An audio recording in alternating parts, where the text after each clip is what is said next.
সাইয়েদনা আদম বললেন, এরা কারা? আল্লাহ বললেন, তোমার বংশধর। সাইয়েদনা আদম বললেন, আল্লাহ ওই যে একটা রূহ দেখা যায়, এটার নাম কি?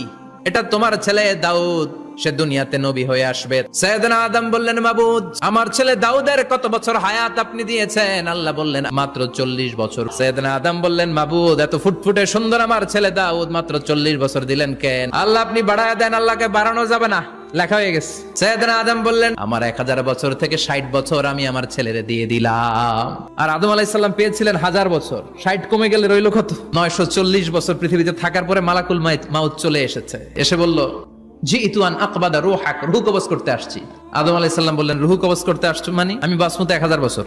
মালাকুল মাউত বললেন, না না, ওই যে আগের কথা স্মরণ করেন, আপনি 60 বছর দিয়া দিয়েছিলেন। কয়, না, আমি দেই নাই। মালাকুল মাউত বলে, আল্লাহ, ঘটনা দেখেন, দিয়া কয় দেই নাই। আল্লাহ কয়, থাক, কথা কইস না, আয়া পর। ভুলে গেছেন উনি। সেদিন থেকে আল কিতাব ওয়া শুহুদ, মানে লিখে রাখার সিস্টেম আর সাক্ষীর সিস্টেম চালু হয়েছে।